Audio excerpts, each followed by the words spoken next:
their world, but their presence is no more scientific than somebody being at your back door. Is somebody back there or not? Well, you go look, right? Or you have a camera pointed at your back step, whatever. The idea that they're here or not is simply a forensic fact. And that has been proven by a massive evidence, the totality of which is absolutely beyond a reasonable doubt. So there's ETs here. We know it, and we know the government know it. And I'll go further.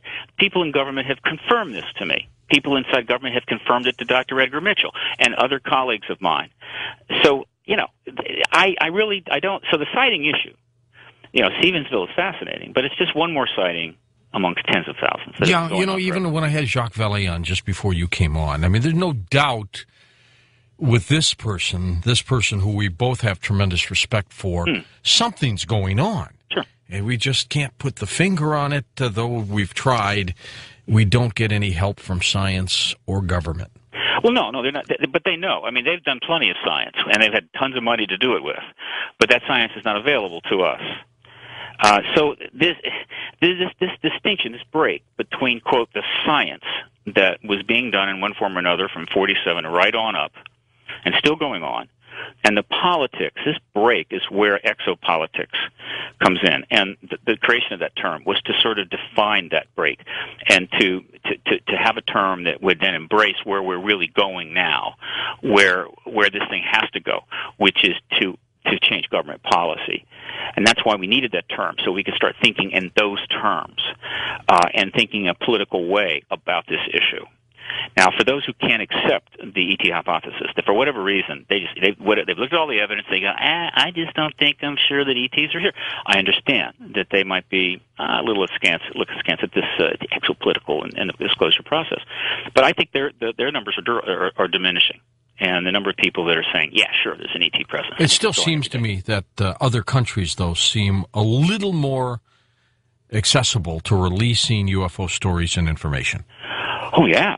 And this is one of the many things that are happening in the last couple of years. Other countries are taking definitive actions, and it's all preliminary. It's all part of a process underway with them. France and UK particularly have been very aggressive. They're releasing thousands of files and documents and classified UFO sighting reports. They're putting it out there. Basically, they're sort of cleaning house. Why are they doing that? Well, you could ask them. They probably would not say. I'll tell you why they're doing it, right? It's a strong guess based on many years of looking at this. They are preparing for what's coming, and what's coming is disclosure. And they want that stuff out there. They're sort of leading the way in a way. They're putting it out there. It puts them in a good position. The United States hasn't made this move yet. But as you know, John Podesta, a leading figure in the Democratic Party, has called for it. And Bill Richardson, a leading figure in the Democratic Party, has called for it. And Bill Clinton entertained a 2-year effort by Lawrence Rockefeller from 93 to 95 while he was 93 to 96 while he was president, who was calling for it. And so there's no mystery here. The major governments are sort of know that the jig is up. They sort of know that the embargo lasted 60 years. It was well crafted. It was quite a party, and they're all very pleased with themselves. And they did a great job, I admit. They did do a good job. Yeah, no, it's unbelievable. It's the best propaganda job ever in history. Most effective, given the circumstances that they did it in. We don't have a totalitarian state here. There aren't stormtroopers marching up and down the streets. They were able to pull the wool over the eyes of all the institutions and the press and get them to go along with this for all of this time. And overall, the thing is still not, quote, over the paradigm line. But it's over. I mean, it's falling apart everywhere. I mean, I could spend 5 hours tonight, George, telling you where it's all falling apart. But your listeners need to know this: that the truth embargo is literally collapsing everywhere. It just the dam, in other words, it got cracks in it, all up and down. But you just haven't had the one breakout. Expect it soon. And if the United States doesn't finally follow suit, one of these countries is going to do this. One of these countries is going to do a disclosure event. It'll either be France or England or very possibly China, where there's a lot of research going on. It's encouraged by the government. They have no problem with it. They have their own space program, and they're starting to assert themselves as a major world power. Give me a synopsis hypothetically, of how the disclosure from another country, let's say, would come, and what would they say? How would they announce this? Basically, it would be it would come from the premier, president, party chairman, whatever, indicating that they're going to make a major announcement.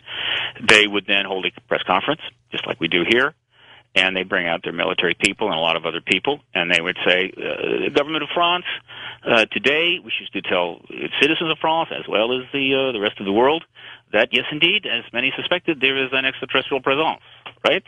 And then they would start showing a lot of gun camera footage from their chase planes, right? Mm-hmm. One of the things that people probably don't think about much is that we've been chasing these things and sending up planes for 60 years. And some have been knocked down. Planes, of our planes. Perhaps in the early days, there's all speculation that we shot some of them down, and they started shooting some of us down, and then we stopped that right away. But the point is that these planes all had cameras in them.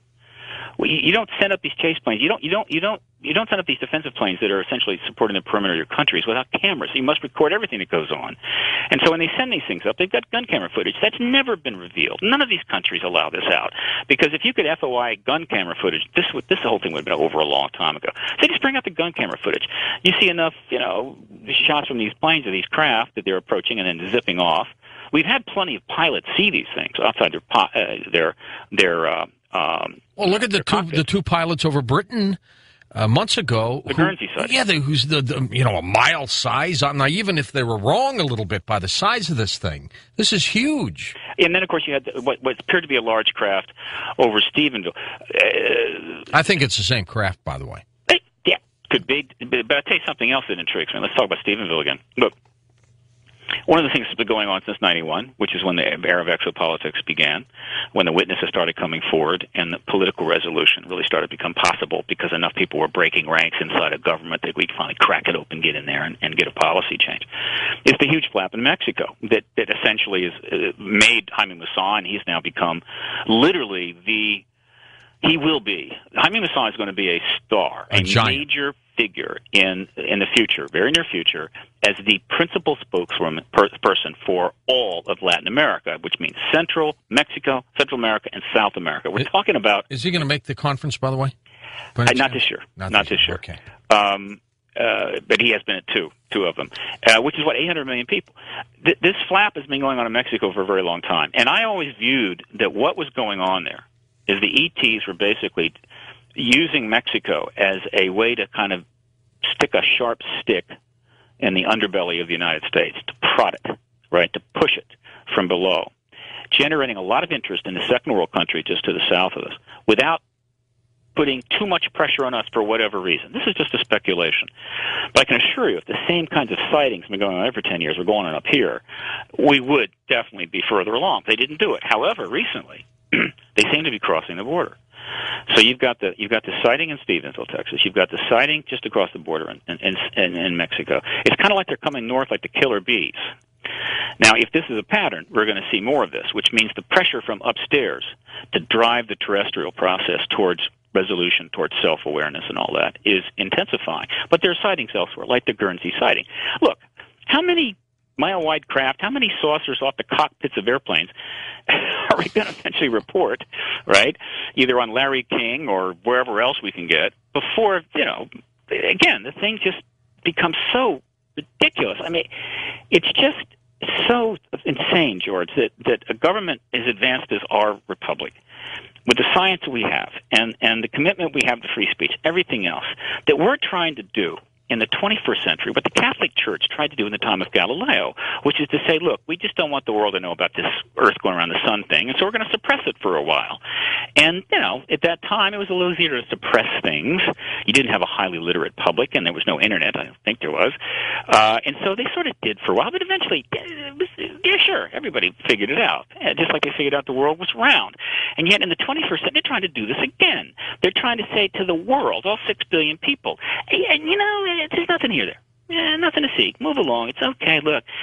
And they do it with this wonderful embargo disinformation scheme where they base the whole thing on a non-denial denial, which I love. It's just so brilliant.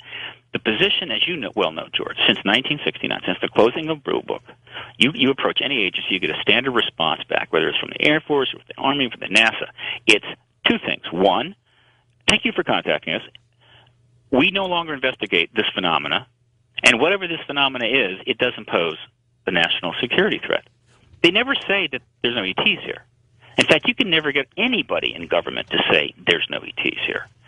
Because, you see, that would be awkward, since at any moment, any number of countries could say, oh, yes, there are, and here's the footage to prove it. And so they build the whole thing on a non-denial denial. They then factor in a whole don't ask, don't tell policy, right, which is becoming very epidemic in our government, meaning, don't ask, don't tell is sort of turning up all over the place. Very bad way to run a railroad, in my opinion. And they've managed to hold this thing together. But as you and I know, every day, fewer people believe this nonsense. Stephen, when we come back, I want to talk about Bill Clinton. He has said some things about Roswell. We had a little clip of that last week. Of course, the UFO question came up in presidential debates with Dennis Kucinich, Bill Richardson. I want to get your take on that as well. Next hour, we'll also open up the phone lines. Also want to get your take on the National Press Club's presentation of you and Jim Fox and others for the Coalition of Freedom of Information and how that seems to be going. So stick with us. Stephen Bassett, our guest, and of course, we're going to tell you about the X Conference 2008. I will be there this time. It'll be first time for me to be there. Most of the time, all my conferences seem to be on the West Coast. This is an East Coast one, so I'm looking forward to that. So those of you in the greater Baltimore, Washington, D.C. area, Boston, Philadelphia, you want to just storm the place, I'll be there. I'd love to meet you. We'll talk about that, too, when I come back.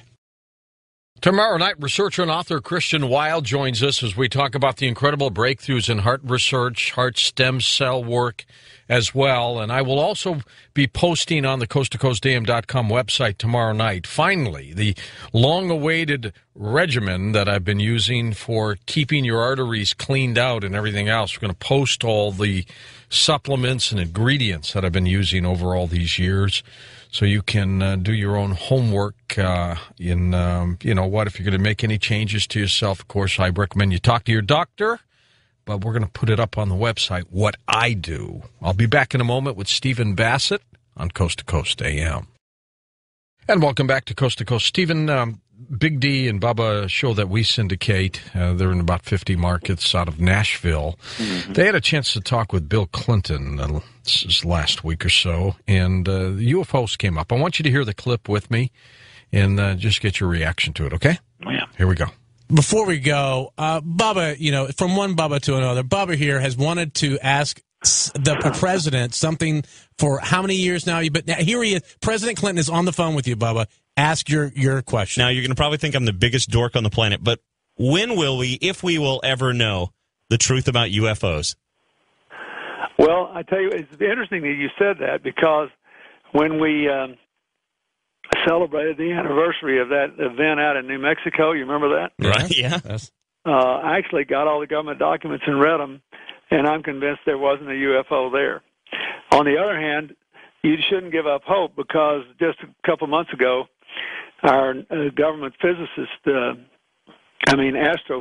spotted a planet revolving around a star that's one of the closest to our solar system, that they believe has conditions close enough to Earth that it might contain life.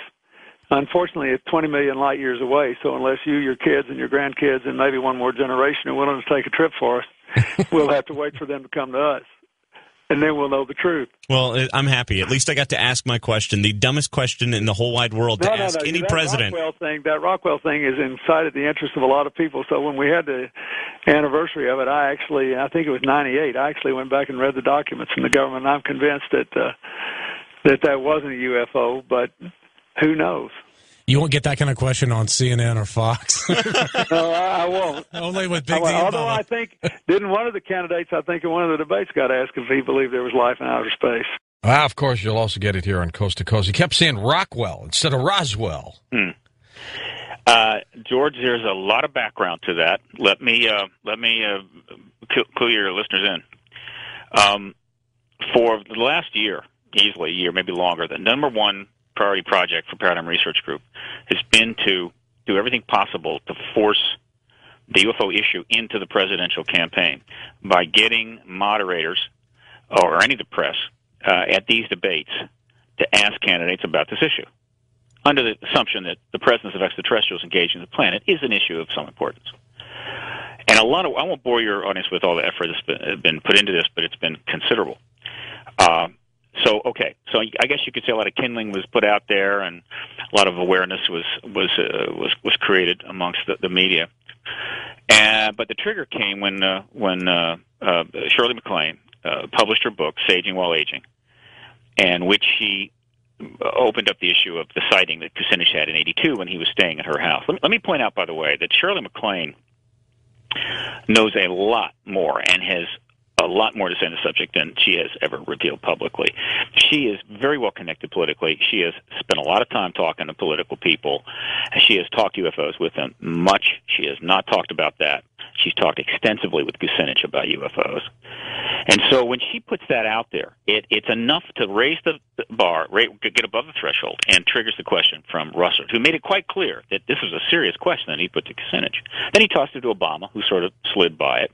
Then afterwards, after the debate, this was October 30, Chris Matthews then asked Bill Richardson about the Roswell thing, because Richardson was on the record because of the foreword that he wrote in the Roswell Big Diaries, which I can read to your audience if you want me to do that. Richardson was a little more, Matthews was a little more flippant. Richardson had some struggle with the question, but ultimately he stuck with his fundamental statement in the diary that the Roswell thing needs to be explained.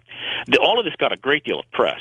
And those articles, most of those articles are logged on my website in the media archive section, which now is over 1,800 articles that are logged in there, mainstream articles on this issue. And things were in play. A question was asked of Giuliani. A question was asked of Romney at another location. So the basis for possibly seeing more of this was laid. But the one person that did get asked a question was Hillary Clinton. And that's inevitable. It's coming, and she knows it. And the reason that she's going to get asked some questions is because she and her husband are tied to this issue significantly due to the Rockefeller Initiative in 93 to 95. In my website, there's a whole section on the Rockefeller Initiative, which is designed to sort of put it in context for any press that want to go there. All of this is based on the work of Grant Cameron, my colleague, who is the chief archivist of the interaction between the President of the United States and this subject matter, going all the way back to Truman. And, of course, he has a website, presidentialufo.com. And so we're kind of working together, along with other people, to keep pushing this thing out there. And it's, I think, very likely and almost inevitable that Hillary Clinton is going to be asked about this, and she has a real problem, because we know much too much about it. We have 1,000 pages of FOI obtained documents confirming the initiative, including a mention of her in one of these letters that she received some of the material. We have proof that she visited with Rockefeller at his ranch. We have proof that Rockefeller visited Clinton at the Oval Office. We have news articles. If she's going to try to make light of this or tap dance around it, she is going to have a problem. And so this is on the agenda. And there's stuff going on every day to make this happen. Trust me. This is like number one project for me and PRG. Now, what Clinton did here is he's trying to build a firewall, to set kind of a backfire in a way, clear a little space, to maybe give her some room. And Bill is a very smart fellow. So when he says, back in 1997, when the anniversary occurred, that I got all the government documents and read them regarding Roswell, that is absolutely preposterous. He could no more have gotten those documents than flown. I can tell you the military and intelligence community, and during his administration, wouldn't have validated his parking ticket, let alone provide him those documents. That didn't happen. That's simply not true. He is known to do that. He is a very smart guy. He knows exactly what he's doing. He's trying to put a little cover behind her, but it's not going to work. It bothers me, but I understand it. Look, in our system now, winning is everything. And the way it is now in politics, whether you're running for the presidency or the vice presidency or running for the Congress, the standard is this: you will do anything to win, you will say anything to win. And this is one of the reasons our country is in a lot of trouble. We need to get away from that. But I understand that's the way it is. but it's not going to work, all right? He needs to know, and she needs to know, that too many press are getting very close to asking her those questions, and she'd better have some damn good answers, because if she doesn't, we're going to be right on top of her with the documents, with first-hand witnesses. Plenty of people are still alive that were involved in the Rockefeller Initiative that can be interviewed. There are people involved in the Carter situation, which, by the way, forgive me for running on here, George, but the fact is there is a significant connection between Barack Obama and the UFO issue. Were you aware of that? How so? Tell me. Aha. Well, it goes like this. And you've had people on your show talking about this, particularly Danny Sheehan and Alfred Weber. Jimmy Carter raised the UFO issue. He came to Washington and campaigned to be president from a very naive posture. Bless his heart. He was the outsider, right? He really was the outsider. Very naive about the way Washington works and what goes on here. And so he didn't think it was that big a deal to mention the UFO issue during his campaign, which triggered thousands of letters. And when he got into office, he actually tried to follow up on his campaign promise. Imagine that. And so he initiated a study of extraterrestrial intelligence from the White House, and then signed off on, his administration signed off on another study that was brought to his door by Alfred Weber out of Stanford Research Institute. Now, the powers that be were not going to have anything to do with that. And so those studies were very quickly shut down. The SRI study, since it was outside coming in, was shut down summarily by the Department of Defense. Alfred Weber can tell you all about that. He was there in the room when the guy walked in and said, "You're done, you're finished, that's it." He resisted that, which resulted in him undergoing some pretty difficult times. The study that was done from within the White House, he couldn't just summarily shut that down. Nobody would deal with it, nobody would help it, but essentially they sort of played it out. And then Marcia Smith, who's still alive, very nice lady, wonderful person, sort of wrapped it up with not a whitewash, but a closing book, a closing report that ended up being a book called The UFO Enigma. Not a bad book. I mean, it has not a bad report. It has some good stuff in it.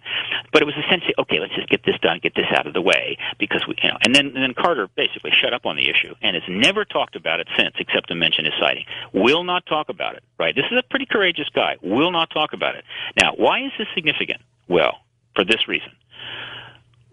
The National Security Advisor, from the beginning, for President Carter, was a big new Brzezinski, a heavy hitter.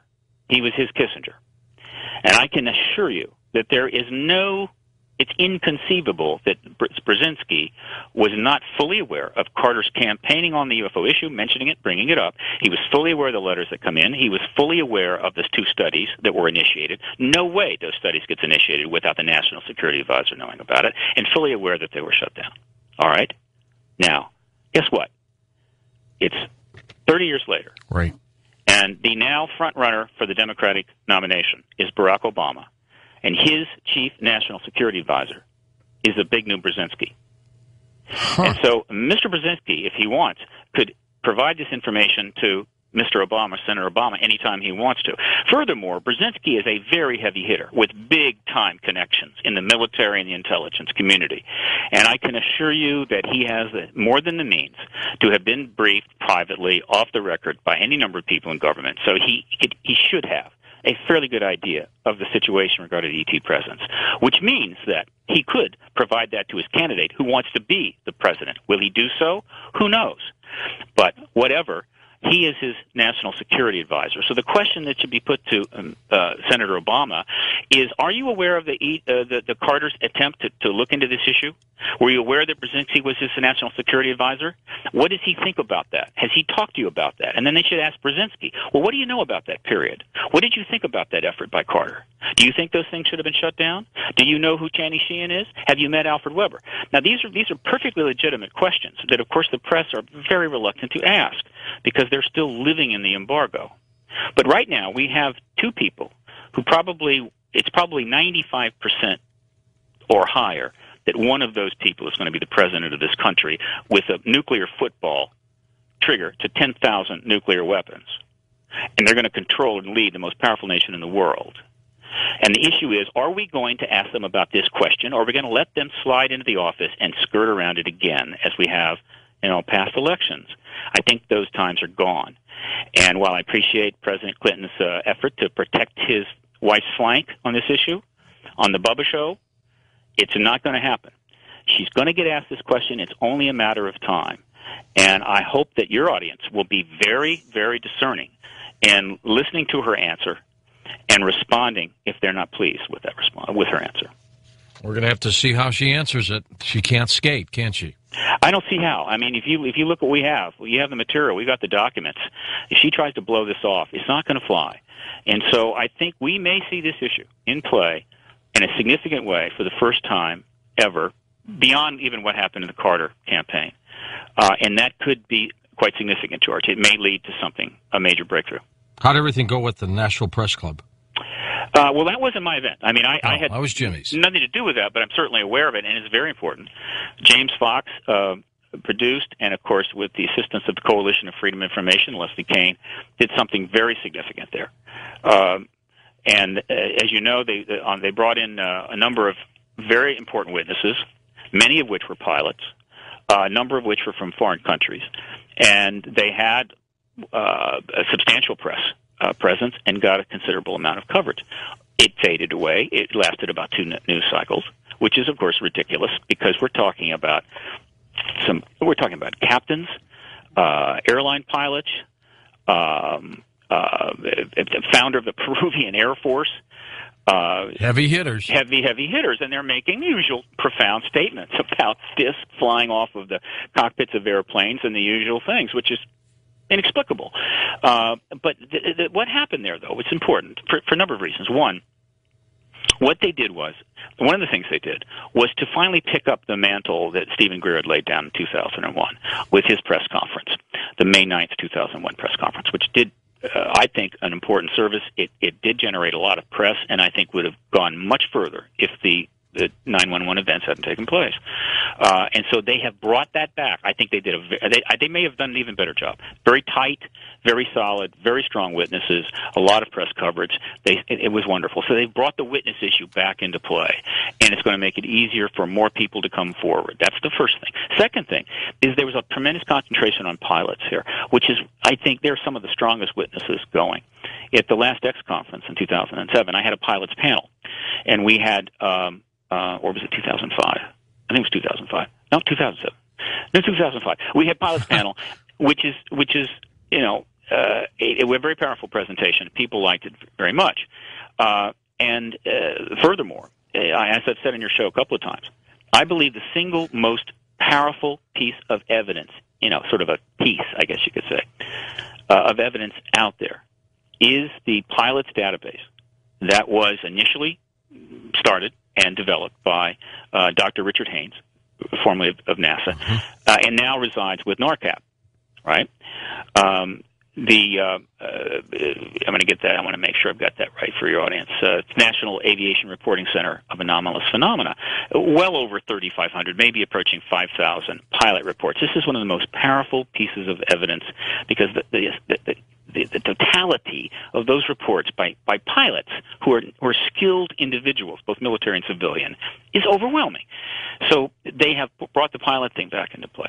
And then, more importantly, they were able to, because of a great relationship developing between James Fox and Larry King, they were able to do a full Larry King show just a few days before that event. Right. They've done another one. And he had just been on with me a few months before that on the Larry King show. He's done 5 shows in the last. Larry it's is amazing. Yeah. So they have made some great progress. They have done great work here. Coalition of Freedom of Information is starting to really get into it. They've had some success with the NASA court case, getting a ruling out of the 9th District, I think, indicating NASA's got to search its records. So Coalition of Freedom of Information is a powerful force now. And by the way, their PR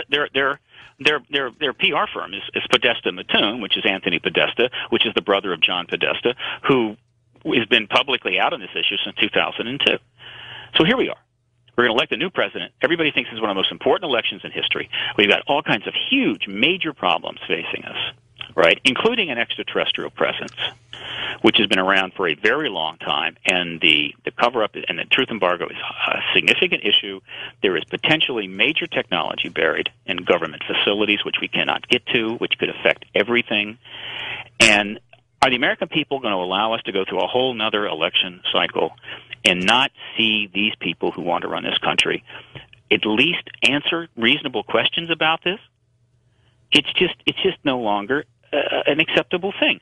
I mean, look, if the candidates want to say, look, I think there's nothing to this. I have looked at the evidence. There's nothing to this. Then let them do so, and we'll assess their response. Or if they want to say it's not important, there maybe there's ETs, maybe they're not, but it's not important. If they're here, who cares, right?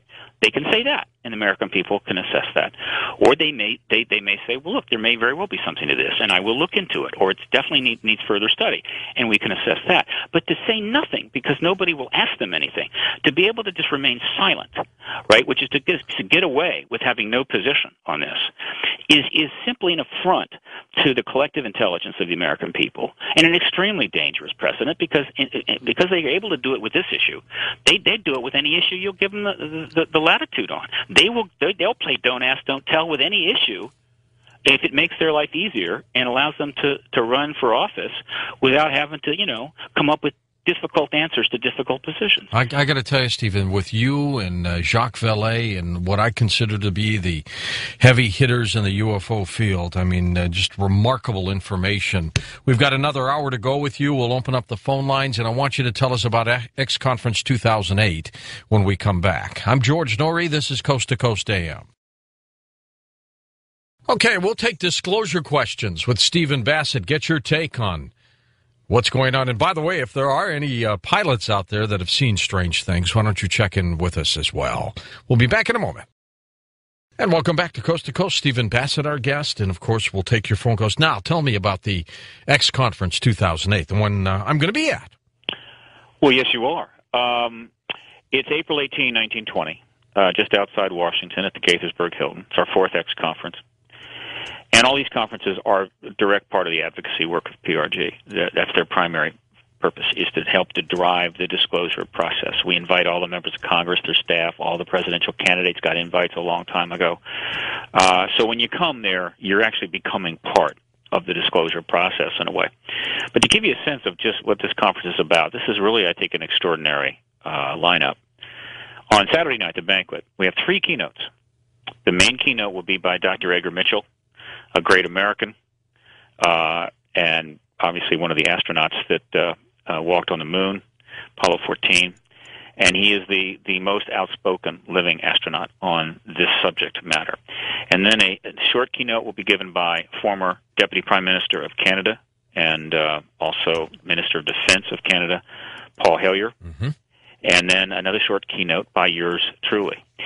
I'm pretty sure that three such individuals have never appeared as keynoters at any banquet in this genre ever. It's testimony to just how far this thing has gone and how significant it is when you have one of the most famous and accomplished politicians in a major country, an astronaut, one of the few people to ever set foot off the planet, the best of the best of the best, and in a great man in many other respects, and the number one late night talk show host in America, presenting at a banquet for a conference dedicated to bringing the truth out. Who will that be? Oh, me, yeah. Oh, yeah, and that will be you. But you're doing more than that. You are going to be doing a special 2-hour presentation. You're putting Saturday. Me to work. Yeah, you're going to be working hard from 2 to 4 in the main ballroom, where you're going to get a chance to meet with your tens of thousands of fans or millions of fans on the East Coast that rarely get a chance to see you. That's true. So hard to fly east with those dreaded time zones. And you're going to talk, you're going to take autographs, you're going to answer lots and lots of questions. And I really appreciate your coming out to do that, George. It's wonderful to have you, and I know a lot of people are going to be thrilled to be able to get up there and meet you, undoubtedly for the first time. So we're excited about that, and that will be a separate ticketed event. And for that reason, it's essentially a fundraiser for the work of Paradigm Research Group. Excellent. And what can I say? So, and then for the rest of the picture, I mean, we have 7 PhDs, 1 MD, 2 astronauts, which includes Brian O'Leary, I think the world's leading crop circle researcher, Colin Andrews. We have the most important living Roswell witness, as far as I'm concerned, Dr. Jesse Marcel. Oh, that's great. Yeah. We have, of course, Grant Cameron, who is the man behind the presidential UFO site and the work that's helping to drive this political issue. We've got three of the legendary aviary. Dr. Bruce Maccabee, Dr. C.B. Scott Jones, and Dr. John Alexander. John Alexander is one of the most inside people from within government regarding UFOs, remote viewing, and psychic phenomena. Has an amazing career, which is not fully known. But I think he's going to be covering some new ground. We have the most knowledgeable person on alternative and alleged ET-derived technology, though it's not alleged for me, Dr. Thomas Vallone. We've got Mike Bird and Victor Vigiani coming down to talk about all the exopolitics stuff in Canada. Richard Dolan, of course, I think one of the absolute key figures, the sort of resident historian of this field, and television star, I should say, will be there. And then, of course, co-hosting with me again is former CNN anchor Cheryl Jones. Oh, that's great. So it's just an amazing lineup. We give all the speakers a tremendous opportunity to interact with not only each other, but with all of the attendees. We will have the banquet on Saturday, cocktail party on Friday. And then, as before, we will have a press conference that everyone is welcome to attend at the National Press Club the Monday following the event, probably at 10 a.m. More information on that soon. So that's X Conference 2008, and I sure hope as many of your listeners can join us as possible to send a message to the Washington power structure that we're not going to go away until this issue is resolved with, at minimum, a disclosure event acknowledging the ET presence, and then we can all decide where we want to go from there. Great. And we will be talking more and more about that as we get close to that date, Stephen. Great. Let's go to the phones. We'll go to our first-time caller line. You're on the air with us. Where are you calling from? Hi, I'm calling from Winona, Minnesota. Okay. My name's Earl. Hey, Earl. Thanks. Hey, thanks for taking my call. Thanks, you guys, for all you're doing. And I just have a question. I got a preface with a quick question. Is have you ever heard of the 8 Veils? No. Okay, it's just levels of consciousness and activities that people see. And I'm just wondering, with all the activities, the UFOs and the aliens, whatnot, if it would tie in with demonic activity. Let me put it this way. Not everybody's a quantum physicist or a philosopher. We all have our backgrounds, our belief systems. And all of us are going to have to deal with this issue. And everyone's approaching it from what they know, what they're comfortable with. And for many people, they view some of this phenomena, it's comfortable for them to look at it in religious terms. And, of course, there's more than one kind of religion. And so some may look at it as angels, some as demons, some as something else. That's part of the process. And that's okay. That's perfectly okay. People have to get some sense of it to address it. And over time, things will narrow. The focus will narrow. We'll get a better understanding. But for now, those that see it that way, that's good. That's fine with me. And I'm happy to talk to them in that sense. But I see it from another perspective. Pretty much a nuts and bolts, Occam's razor, grassroots kind of thing. We got a planet. They got a planet. We want to fly around space. They already know how to fly around space. If we could visit them, we would. We can't. They can visit us. They have. So I keep it pretty simple. But that doesn't mean it is simple.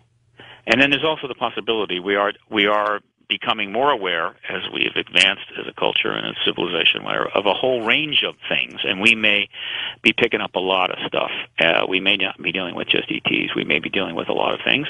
And hopefully that will shake out over time. So that's how I kind of view it. But do I know for sure they are? No, I do not. But I respect everybody's attempt to try to assess and understand this issue. Great. Well, thank you very much. You're welcome. All right, thank you. Wild card line, John. You're on Coast to Coast. Hi there. Hi, George. Hey. I was in the Navy, George, when you and I were in at the same time. I flew Navy DC-9s from 1973 when the first ones come off the assembly line with Donald Douglas. And I think I've seen you at the Navy side of Andrews Air Force Base. Yep.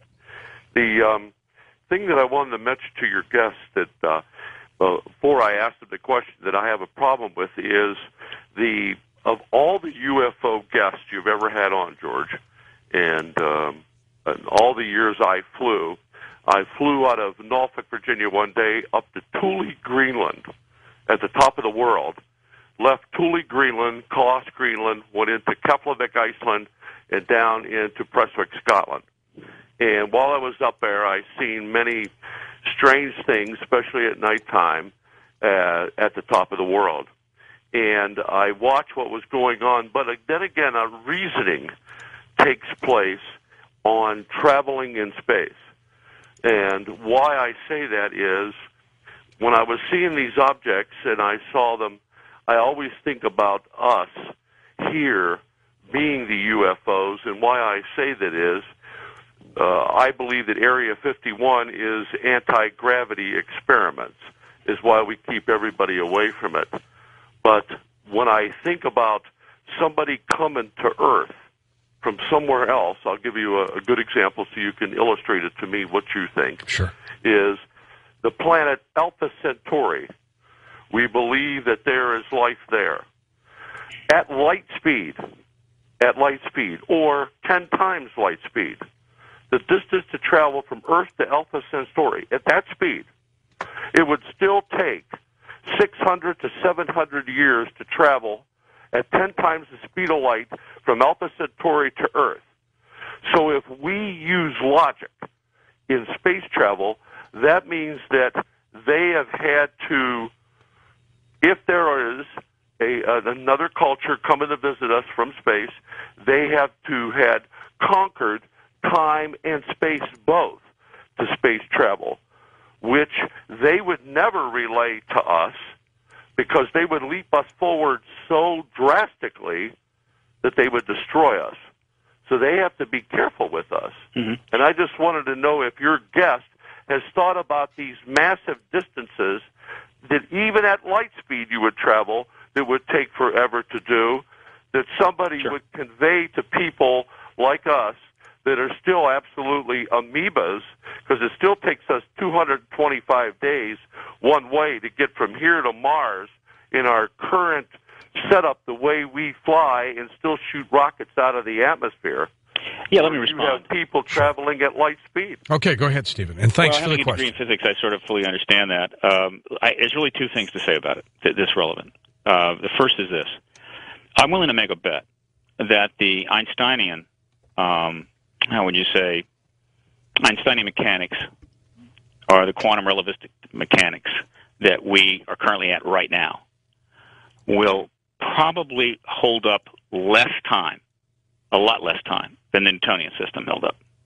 Meaning before that amount of period has passed, we will have already transcended it. We're 104 years from flight, not that much longer from horse and buggies, and we're at quantum mechanics. I can assure you in not that long a time we're already going to be by it, which is to say that they have different physics. They have different capabilities. They have discovered things about the universe that provide other options. That's the first point. And that's just that common sense. We've gone from where we have to where we are now. Add another couple of hundred years. Add 10,000 if you want. Lord knows what we'll be. Well, that's where they are. And the second point is this. It doesn't really matter. I don't care how they've gotten here. I don't care if they got here by warp drive, dog sled, or the crosstown bus. What's important is they're here. The evidence for them is overwhelming. Without getting into faster-than-light drive, they're here. They've been seen. They've been photographed. We've had tens of thousands of witness reports. We've got insider witnesses coming out from government that have, much more detailed information. So it's kind of a moot point how they got here, though I'd love to know how. And so that's my answer to that. Okay, let's go next to our wild card line. You're on the air with us. Hello there, Tom. This is Tom. I'm glad to talk to you, George, finally, and Thank you, to Steve Barrett, Bassett. Yes, sir. I've been with the Air Force for 31 years as an officer and civilian. I also can take you to the table in the propulsion lab in the basement at the south end of the building where the three grays were laid. Oh, my. Were dead. The fourth one was alive. So what base was this? This is 47. I mean, what base? Where are we referring to? You know, we're right field. I'm calling. Oh, Wright Patterson. Ohio. Okay, gotcha. We're right just north of right field. Gotcha. It's from a town called Piqua. Piqua is a Shawnee Indian name for powwow. But in any case, my purpose in calling you was to assure you there were three grays that were dead, but after 2 or 3 days, they got the smell so bad in the building that they had to go out to Fairborn and to Beaver Creek and buy some children's caskets and move them out of the building because it got pretty bad. Now, you But first the one that was alive was under the supervision of the Air Medical Laboratory, and he was taken over to the base hospital. And if you went in the front door and walked about 60 feet and made a sharp left turn, they had him back in there on an IV. Now, they could not communicate with him because he didn't come speaking English or anything. Right. So they had to do it by mental telepathy, and they found 2 people in the Air Force that could do this. And they actually got in there and did communicate with him, and he said we had a collision or something. And then he thanked them for taking care of him, and he said he knew that they were trying to help him. And they went on to some other deep parts of the conversation, but I'm not privileged to those. Were you're not a first-hand witness to this? Is it someone from inside tell you this? Well, let me say this to you. Yeah. If Art Bell walked in and told you something, would you believe him? Sure. Yes. And these people and I, for example, the Chief of Staff of the Air Force went to my retirement luncheon. Mm-hmm. Okay. I'm retired out of the Pentagon. Okay. And I can tell you I'm a War College graduate, etc. But at the same time, I can tell you these things are fact. And yes, I do know where Blue Book was. It was in the basement of 262 near the freight elevator in the low rent district. Well, let me invite you to, if you're interested, contact me at at PRG at Paradigm Research Group, or go to my website. I got the email there. If you want to bring more of this out, if you want to go more public with this, well, you could be part of the Witness Emergence Program. The UFO itself that was fairly intact. Now, the one was destroyed in the collision, but it ended up down at Langley at NACA. Tom, I'm always been perplexed why their others didn't come and get them. Did that ever come up? Well, I can only tell you today that there are some at Area 51. Now, that has about 6 stories underground. And they are working somehow with these aliens at that facility at Grown Lake. So you think they're still down there somewhere? Yes, I do. I think even one of our presidents has had some conversations with them. He'd be worth talking to, Stephen. But I can tell you this. Go ahead, Tom. Steve knows what he's talking about. I've listened to enough of what he's had to say tonight that it caused me to call in. But well, again, I appreciate you doing that. What rank did you retire at? Well, I was a civilian at the time I retired. I was a GS-14. I have been a lieutenant colonel and so on. Okay, all right. Mm-hmm. I really appreciate your calling in. Every time, I never encourage anybody within government or military to break any oaths or violate any laws. But those who come forward, for whatever reason, I have great respect for. It is this process of individuals who are saying, hey, look, I think I want to talk about this. I know this. I'll speak out. It's really driving the political process, and I believe it's the witness emergence that will ultimately guarantee that we will get a disclosure event and be able to go on from there. And all of those that have done that just have. Can I tell you one other one real short? Yeah, go ahead, Sure. Tom, please. Dr. Von Olheim was introduced to me, and I was introduced to him, I should say, in the 1950s. He was one of these Werner von Braun types. Mm-hmm. And you have to remember, in the 1950s, we didn't know a whole lot yet. But I can tell you that I spotted him later outside of one of the hangars there at Wright Field, and I ran up to him, and I said, Doctor, can I ask you a question? And he kind of stopped and glared at me, and I said, do you really feel there's life out there in space? And he says, Father, are you a snob? And I was kind of stunned by his reply, and he took a couple of more steps, and he glared at me some more, and he said, there are millions of planets out there, and he said, you think yours is the only one that's any good. You must be a schnob in the way he went. Tom, I encourage you to, if you haven't done so already, to write down as much of what you've been told and recall as you can. And I know that that could be helpful information at some point. Stay with us. We'll be back with final questions with Stephen Bassett on Coast to Coast AM. Well, what a week of programs, and it's only Tuesday. Well, on Wednesday, Christian Weil joins us. We talk about some incredible health breakthroughs. I'm going to post on the website tomorrow night, by the way, the regimen of cleaning out the old arteries. I know a lot of you have been asking me for the last several months, and tomorrow's the day that we'll put it all up there for you to take a look at. We'll be back. Jacques Vallee was talking about the video explosion on the internet with UFOs. He's not too happy about that because he thinks there's a lot of fraud and deceit out there. What's your take on that, Stephen? Very different. The video revolution is really going to change a lot of things. It's very, very important. It allows us now to archive immediately conference videos, things that happen, like Larry King shows and so forth, your show, archived, audio and video, both, all on the net, there forever. So when things are happening, it doesn't disappear and fade back into history. And witness testimony and presentations, as well as plenty of video, is out there. And I think Jacques, of course, is from another generation. I think what he maybe is not up on is that the Internet is an increasingly self-regulating, peer-reviewed operation where you can put something up, but 50 million people may go look at it and pick it to pieces. So you can play games if you want, but the ability for the net to sort of shake out the stuff that's not kosher is really increasing all the time. And so, in fact, it's going the other direction. You're going to see higher quality stuff. You're going to see more of it, and it's going to be much more difficult for the powers that be to, how would you say, just kind of play with us and hope that we'll just forget.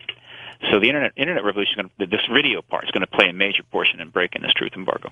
Okay. George, is there one other thing I'd like to say? Yeah, please, go ahead. And this is kind of important. Every time I hear another person who has been in the military or been in the agency, particularly that have retired or whatever, and they go way back, every time I hear another one tell their story for the first time, to me at least, about what they saw, did, heard, and it's like I get chills. It's very touching because these people are living history, literally, and there are thousands of them. Believe me, thousands of them that have never come forward and probably never will. And I'd just like to say to them, for any that are listening, even if you never intend to speak about what you saw, heard, did, whether it be firsthand, secondhand, while you worked inside government, going back all the way to the 40s for many of you, consider at least writing as much down as possible and then having one of your heirs make it available or public after you pass. Because we're talking about the history here of a 60-year period that's the most profound stretch of history in human time on this planet. It's the history of this transition, where we go from a world that the idea of being part of a galactic civilization is simply ridiculous to virtually on the verge of learning about that the reality. And the history is kind of buried because of the embargo and the Cold War and everything else, but it still resides with those people, and so I hope we learn as much as we can from them. Okay, final calls. Here we go. First-time caller line. Mike, you're on the air with us. Hi there. How you doing? Good, Michael. Calling from Arkansas. Okay, sir. There's a lot I'd like to say, but I'm kind of scared to. A lot of props to that last caller that was in the Air Force and called. Okay. And I'll just say I knew a man that was in communications in the Air Force during Vietnam, but I don't want to get into all that. But I lived in Nevada when I was a kid, from the time I was 7 to 17. And I've seen a lot of different stuff in the skies in Nevada over the mountains. And as far as these big ships that they just spotted over Texas, this has been going on for 25 years or 26 years, because I remember when I was 13 or 14 years old, and we seen something in the sky, and it looked like it was just floating, and it was long, black, and the only way I remember describing it was the length of several football fields. Mm-hmm. And there was a bunch of us playing ditch 'em, a little game we had, and but anyways, we all ended up at at the service road of the highway, looking up in the sky. Well, we went home that night, and I called the Air Force Base and asked them if they had found, had seen anything on their radar. At 14 years old, and they told me that, I explained what I seen and everything. They told me it was probably a weather balloon. Didn't know what a weather balloon was, but I knew what I seen was not a weather balloon. Sure. And I seen lights. I've watched different shows on History Channel. Lights they seen in Mexico during the middle of the day, little silver lights that dance in the air and everything. And I seen them as a kid. As far as Area 51, I remember being in high school as a kid, and about once a month, probably my sophomore or junior year, the whole ground would just tremble, and it was like, well, they've done tested another bomb at the test site. And what I seen that night, it was very long. It looked like it was floating, and there was like 3 red lights underneath it, and then a white light up from that, and a couple blue lights, but it looked like it was floating. But as quick as you seen it, it was just gone. Well, you're not alone. 15% of the American people now state in polls that they've had a sighting, which means not, something significant. And that's nearly 45 million adults. And that's just in America. And we're only 5% of the world's population. The number of sightings that have taken place is in the millions. So we've had plenty of sightings, and we've got photographs, and we've got the videotape, and now we've got tens of thousands of contact reports, detailed reports, consistent, from around the world, accumulating in the files of researchers. So what we need now, my friend, is the government to come out and say, okay, yeah, we got ETs, we can tell you this, can't tell you that, tell you more later, and then we can all sit back and decide what we want to do. And hopefully we can focus our efforts and not waste time going up blind alleys. But every little sighting has built another little, put another little, marble into the ring there. And appreciate you're talking about yours. You've always believed, Stephen, that government would disclose eventually. Oh yeah, it has to. It has to. And for many reasons, and I've given extensive lectures on this, but. It's just there's too many countries, and the ability of the U.S. to control these countries or bribe them, influence them is dramatically diminishing. They're asserting their hegemony. They're starting to clearly demonstrate that they're bringing material out. The U.S. is under pressure from witness testimony. It's under pressure from evidence buildup. Plus, the ETs are very, very prominent. I mean, they're all over the place, and they're getting very bold. And so the idea that the government continue to say, there's nothing here, it's just ridiculous. It's like the emperor, the government is basically saying the emperor's got to buy a new set of clothes. And every year, another couple of million people look up and see they got a naked emperor walking around here. And so at some point, it's just absurd. And the government really can't afford to be viewed as absurd. And our trust levels, the recent CNN poll hit an all-time low. For CNN, the president scored at 30%, which is the lowest for CNN. I think other polls have put him at 22%, and the Congress came in at 24%. One of the reasons that there's no trust and these approval ratings are where they are is because people see through this nonsense. They know the government is lying about this or is covering this up or whatever you want to call it. And every day that they know that, it irritates them a little bit more. It's not the only thing that irritates them about government's confabulation, but that one in particular, I think, bugs them. And you just can't have that go on. So it will end. It has to end. And I think soon. I think I've told you, George, and I'll tell you again. Based upon my reading between the lines and 11 years in Washington watching all this, my call is I think the Democrats have made a decision on this. Based upon what Richardson's done, Podesta has done, and other things that I'm seeing, I think the Democrats have made a behind-the-scenes decision they're going to disclose in 2009, early in the administration. Once they're in. Once they're in, yeah, and they would like to not have to deal with it going in, right? But there's so much happening, and there's guys like me running around giving them a hard time, and James Fox and Leslie Kean and Alfred Weber and Sala and and Victor and on and on and on and on, and so they can't fully control it, and the media are swinging our way. So they're trying to dance their way through this, but don't you hate that? Don't you hate that? When the government comes to you and says, okay, here's the deal. We're going to have this big election. You're going to decide who you want to lead. But, we can't talk about this, and we can't talk about that, and we can't talk about that. But just trust us. Just elect us, and we'll deal with it. Yeah. Don't you hate that? Yeah, get us in first. Yeah. What's the point of having a freaking constitutional representative republic if it's all pigs and pokes? I mean, address every single issue. Tell us what you think, and trust us to make the right decision. The American people have gone along with this game. But, and I think the American people are starting to realize, wow, that game's not working for us. Electing pigs and pokes that won't really tell us what they really think and can't really address the tough stuff, but we think they'll do it once they're in, it's not working. And so they better start demanding full accountability from their candidates before they get in office, and then they need to demand accountability after they get in. It's not complicated. And until the American people stand up, they have at least a 50% responsibility for whatever happens. Let's go to our West of the Rockies line. You're on Coast to Coast with Stephen Bassett. Hi there. Hey, George. How you doing? Good. Good. Well, I actually have a couple of comments. First, I got a bone to pick with you quickly.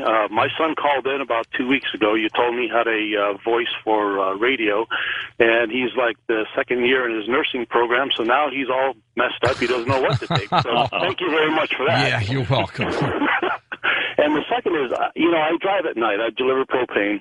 And one of the nights I was looking at the stars, as I quite often do, and I noticed that there was a blinking light that was basically hovering over the horizon, or actually over some trees.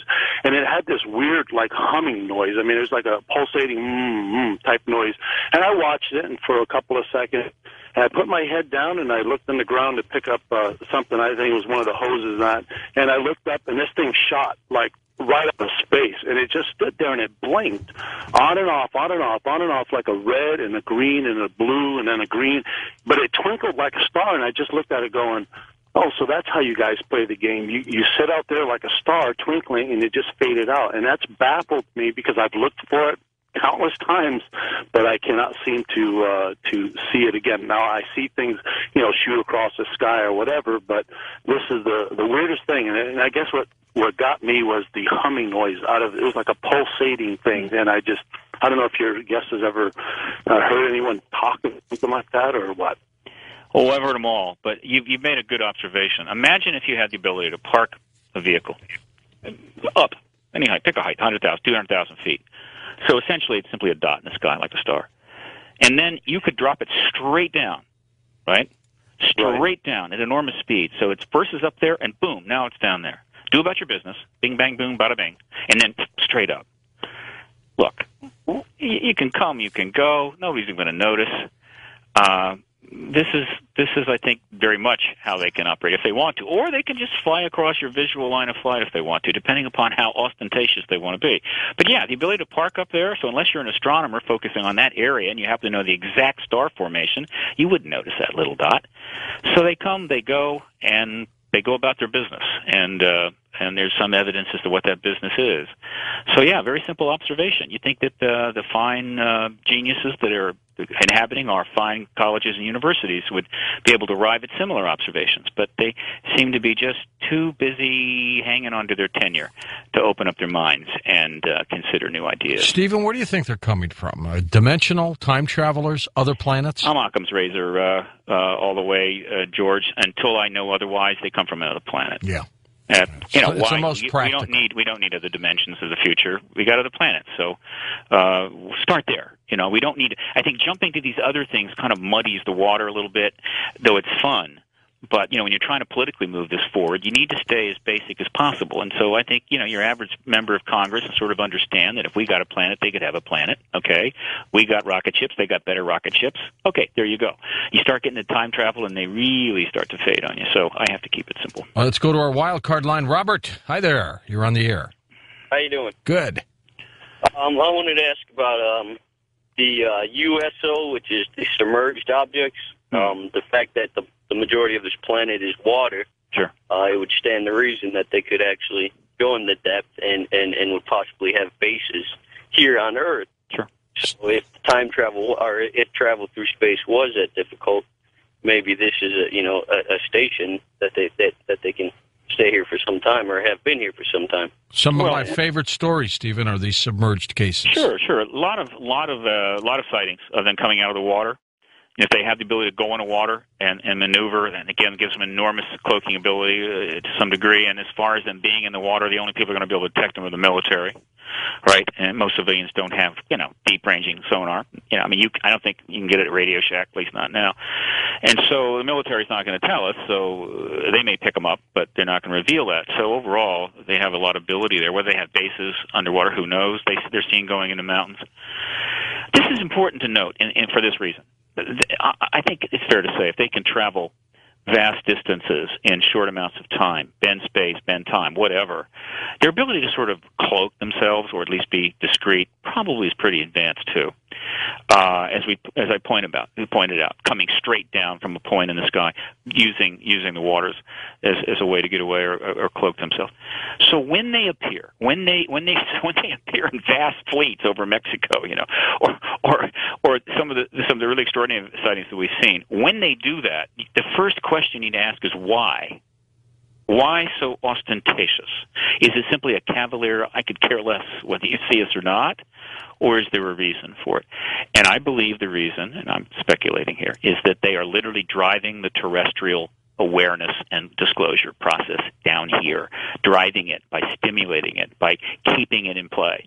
And why they're doing that, again, I speculate is because they want us to disclose. They want this thing to sort of come to a head, disclose, get that over with, and then we'll all go watch 10,000 documentaries, and when we're sick to death of hearing about the ETs, they'll finally show up, and we'll all party. I mean, this is a scenario that one could argue with, but I have never heard a better one that it sort of explains what's going on in that regard. So yeah, underwater, definitely, and it's a developing field of study, as is underground bases. Well, Stephen, one more time, give us some information. Where do people go to sign up for the X conference? Yeah, full registration and info is at x-conference.com, x-conference.com. They can register there. And they can also, if they have no internet access, they can call PRG's number for a form to be sent to them, 202-215-8344, 202-215-8344. The main site is paradigmresearchgroup.org, and the email address is prg@paradigmresearchgroup.org, and there's tons of stuff at that site, the main site particularly, including a massive video archive, a massive news archive, 1,800 articles, a huge quotes directory, a bibliography, and a lot of good stuff. I love it. Stephen, thanks a lot, and I'll see you in April, my friend. Yes, indeed. For Steve Carr, Dan Galante, Tom Danheiser, Lisa Lyon, Lex Lonehood, Sean Ladesseur, sorry, Sean, Ross Mitchell, Ian Punnett, and Art Bell, I'm George Noory. Somewhere out there on Coast to Coast AM, we'll see you on our next edition. Until then, be safe, everyone.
their world, but their presence is no more scientific than somebody being at your back door. Is somebody back there or not? Well, you go look, right? Or you have a camera pointed at your back step, whatever. The idea that they're here or not is simply a forensic fact, and that has been proven by a massive evidence, the totality of which is absolutely beyond a reasonable doubt. So there's ETs here. We know it, and we know the government know it. And I'll go further. People in government have confirmed this to me. People inside government have confirmed it to Dr. Edgar Mitchell and other colleagues of mine. So, I don't. So the sighting issue, Stevensville is fascinating, but it's just one more sighting amongst tens of thousands. Yeah, even when I had Jacques Vallee on just before you came on, I mean, there's no doubt with this person who we both have tremendous respect for, something's going on. Sure. And we just can't put the finger on it, though we've tried. We don't get any help from science or government. Well, no, they're not. But they know. I mean, they've done plenty of science, and they've had tons of money to do it with. But that science is not available to us. So this distinction, this break between, quote, the science that was being done in one form or another from 47 right on up, and still going on, and the politics, this break is where exopolitics comes in. And the creation of that term was to sort of define that break. And they are preparing for what's coming. And what's coming is disclosure. And they want that stuff out there. They're sort of leading the way in a way. They're putting it out there. It puts them in a good position. The United States hasn't made this move yet. But as you know, John Podesta, a leading figure in the Democratic Party, has called for it. And Bill Richardson, a leading figure in the Democratic Party, has called for it. And Bill Clinton entertained a 2-year effort by Lawrence Rockefeller from 93 to 95 while he was 93 to 96 while he was president, who was calling for it. And so there's no mystery here. The major governments are sort of know that the jig is up. They sort of know that the embargo lasted 60 years. It was well crafted. It was quite a party, and they're all very pleased with themselves. And they did a great job, I admit. They did do a good job. Yeah, no, it's unbelievable. It's the best propaganda job ever in history. Most effective, given the circumstances that they did it in. We don't have a totalitarian state here. There aren't stormtroopers marching up and down the streets. They were able to pull the wool over the eyes of all the institutions and the press and get them to go along with this for all of this time. And overall, the thing is still not, quote, over the paradigm line. But it's over. I mean, it's falling apart everywhere. I mean, I could spend 5 hours tonight, George, telling you where it's all falling apart. But your listeners need to know this: that the truth embargo is literally collapsing everywhere. It just the dam, in other words, it's got cracks in it, all up and down. But you just haven't had the one breakout. Expect it soon. And if the United States doesn't finally follow suit, one of these countries is going to do this. One of these countries is going to do a disclosure event. It'll either be France or England or very possibly China, where there's a lot of research going on. It's encouraged by the government. They have no problem with it. They have their own space program, and they're starting to assert themselves as a major world power. Give me a synopsis, hypothetically, of how the disclosure from another country, let's say, would come. And what would they say? How would they announce this? Basically, it would be it would come from the premier, president, party chairman, whatever, indicating that they're going to make a major announcement.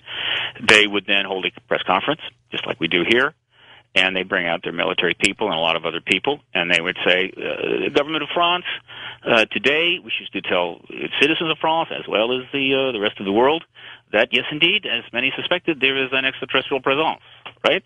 And then they would start showing a lot of gun camera footage from their chase planes, right? Mm-hmm. One of the things that people probably don't think about much is that we've been chased to have a term that would then embrace where we're really going now, where this thing has to go, which is to change government policy. And that's why we needed that term, so we could start thinking in those terms and thinking a political way about this issue. Now, for those who can't accept the ET hypothesis, that for whatever reason they've looked at all the evidence, they go, I just don't think I'm sure that ETs are here. I understand that they might be a little askance at this the exopolitical and the disclosure process, but I think their numbers are diminishing. And the number of people that are saying, yeah, sure, there's an ET presence. It still seems to me that other countries, though, seem a little more accessible to releasing UFO stories and information? Oh yeah, and this is one of the many things that are happening in the last couple of years. Other countries are taking definitive actions, and it's all preliminary. It's all part of a process underway with them.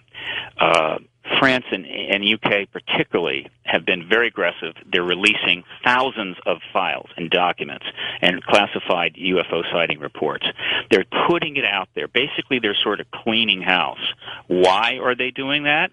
Well, you could ask them. They probably would not say. I'll tell you why they're doing it, right? It's a strong guess based on many years of looking at this, seeing these things, and sending up planes for 60 years. And some have been knocked down. Planes, of our planes. Perhaps in the early days, there's all speculation that we shot some of them down, and then they started shooting some of us down, and then we stopped that right away. But the point is that these planes all had cameras in them. Well, you don't send up these chase planes. You don't send up these defensive planes that are essentially supporting the perimeter of your countries without cameras. You must record everything that goes on. And so when they send these things up, they've got gun camera footage. That's never been revealed. None of these countries allow this out. Because if you could FOI gun camera footage, this whole thing would have been over a long time ago. So just bring out the gun camera footage. You see enough, shots from these planes or these craft that they're approaching and then zipping off. We've had plenty of pilots see these things outside their well, look at the two pilots over Britain months ago. The Guernsey side. Yeah, who's a mile size. Now, even if they were wrong a little bit by the size of this thing, this is huge. And then, of course, you had what appeared to be a large craft over Stephenville. I think it's the same craft, by the way. Yeah, could be. But I'll tell you something else that intrigues me. Let's talk about Stephenville again. Look. One of the things that's been going on since '91, which is when the era of exopolitics began, when the witnesses started coming forward and the political resolution really started to become possible because enough people were breaking ranks inside a government that we could finally crack it open, get in there, and get a policy change, is the huge flap in Mexico that essentially is